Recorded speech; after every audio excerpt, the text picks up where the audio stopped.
Hatchet, chapter 16, page 138. And now he stood at the long part of the lake and was not the same, would not be the same again. There had been many first days. First arrow day, when he had used thread from his tattered old piece of windbreaker and some pitch from a stump to put slivers of feather on a dry willow shaft and make an arrow that would fly correctly. Not accurately. He never got really good with it, but fly correctly so that if a rabbit or a foolbird sat in one place long enough, close enough, and he had enough arrows, he could hit it. That brought first rabbit day, when he killed one of the large rabbits with an arrow and skinned it as he had the first bird. Cooked it the same to find the meat as good, not as rich as the bird, but still good. And there were strips of fat on the back of the rabbit that cooked into the meat to make it richer. Now he went back and forth between rabbits and foolbirds when he could, filling in with fish in the middle. Always hungry. I am always hungry, but I can do it now. I can get food, and I know I can get food, and it makes me more. I know what I can do. He moved closer to the lake, to a stand of nut brush. These were thick bushes with little stickler pods that held green nuts. Nuts that he thought he might be able to eat, but they weren't ripe yet. He was out for a foolbird, and they liked to hide in the base of the thick part of the nut brush, back in where the stems were close together and provided cover. In the second clump he saw a bird, moved close to it, paused when the head feathers came up, and made a sound like a cricket, a sign of alarm just before it flew, then moved closer when the feathers went down and the bird relaxed. He did this 4 times, never looking at the bird directly, moving toward it at an angle so it seemed he was moving off to the side. He had perfected this method after many attempts, and it worked so well that he had actually caught one with his bare hands. And he was standing less than 3 feet from the bird, which was frozen in a hiding attitude in the brush. The bird held for him, and he put an arrow to the bow, one of the feathered arrows, not a fish arrow, and drew and released. It was a clean miss, and he took another arrow out of the cloth pouch at his belt, which he'd made from a piece of his windbreaker sleeve, tied at one end to make a bottom. The foolbird sat still for him, and he did not look directly at it until he drew the second arrow and aimed and released and missed again. This time the bird jerked a bit, and the arrow struck next to it so close it almost brushed its breast. Brian only had 2 more arrows, and he debated moving slowly to change the spear over to his right hand and use that to kill the bird. 1 more shot, he decided. He would try it again.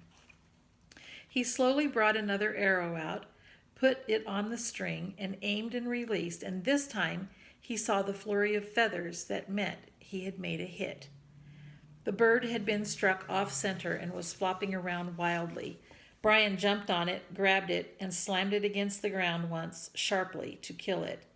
Then he stood and retrieved his arrows and made sure they were all right, and went down to the lake to wash the blood off his hands. He kneeled at the water's edge and put the dead bird and his weapons down and dipped his hands into the water. It was very nearly the last act of his life. Later, he would not know why he started to turn.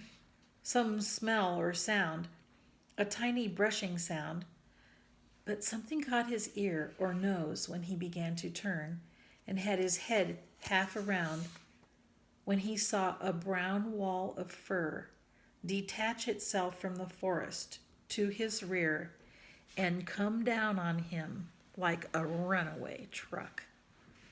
He just had time to see that it was a moose. He knew them from pictures, but could not guess how large they were when it hit him.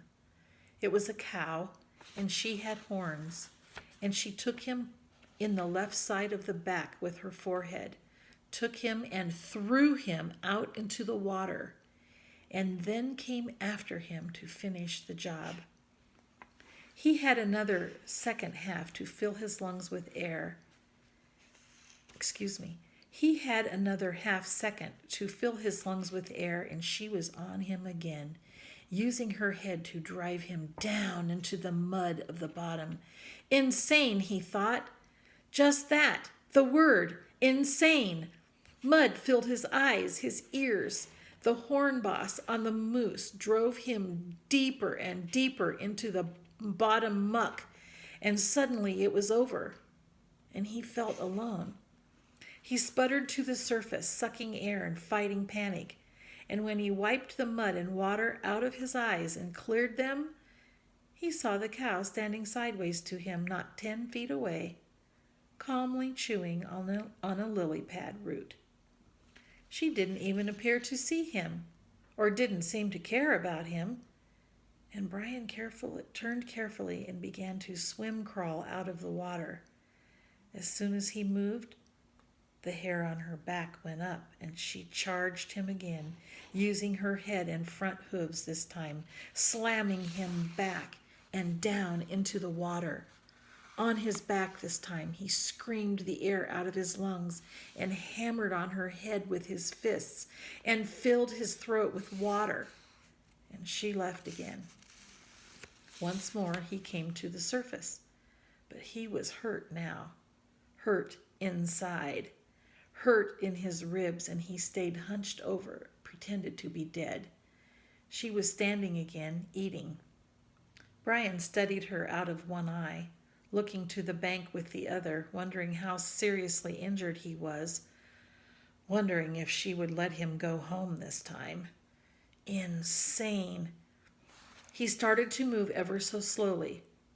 Her head turned, and her back hair went up, like the hair on an angry dog. And he stopped, took a slow breath, and the hair went down, and she ate. Move. Hair up. Stop. Hair down. Move. Hair up. A half foot at a time until he was at the edge of the water. He stayed on his hands and knees, indeed, was so hurt he wasn't sure he could walk anyway. And she seemed to accept that and let him crawl slowly out of the water and up into the trees and brush. When he was behind a tree, he stood carefully and took stock. Legs seemed all right, but his ribs were hurt bad. He could only take short breaths, and when he had a jabbing pain, and his right shoulder seemed to be wrenched somehow, also his bow and spear and foolbird were in the water.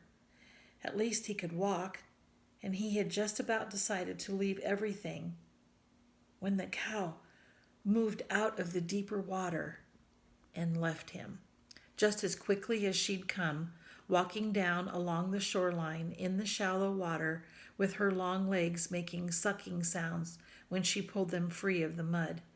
Hanging on a pine limb, he watched her go, half expecting her to turn and come back to run him over again. But she kept going, and when she was well gone from sight, he went to the bank and found the bird, then waded out a bit to get his bow and spear. Neither of them was broken, and the arrows, incredibly, were still on his belt in the pouch, although messed up with mud and water. It took him most of an hour to work his way back around the lake.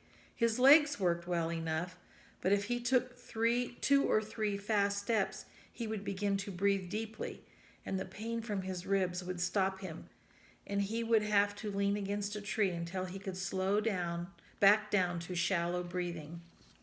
She had done more damage than he had originally thought. The insane cow. No sense at all to it. Just madness. When he got to the shelter, he crawled inside and was grateful that the coals were still glowing and that he had thought to get food first thing in the morning to be ready for the day. Grateful that he had thought to get enough wood for 2 or 3 days at a time. Grateful that he had fish nearby if he needed to eat. Grateful, finally, as he dozed off, that he was alive. So insane, he thought, letting sleep cover the pain in his chest. Such an insane attack for no reason, and he fell asleep with his mind trying to make the moose have reason. The noise awakened him, It was a low, roaring sound that came from wind. His eyes snapped open, not because it was loud, but because it was new. And he had felt wind in his shelter, felt the rain that came with wind, and heard thunder many times in the past 47 days, but not this. Not this noise. Low, almost alive, almost from a throat somehow. The sound, the noise was a roar, a far-off roar, but coming at him. And when he was finally awake, fully awake, he sat up in the darkness, grimacing with pain from his ribs.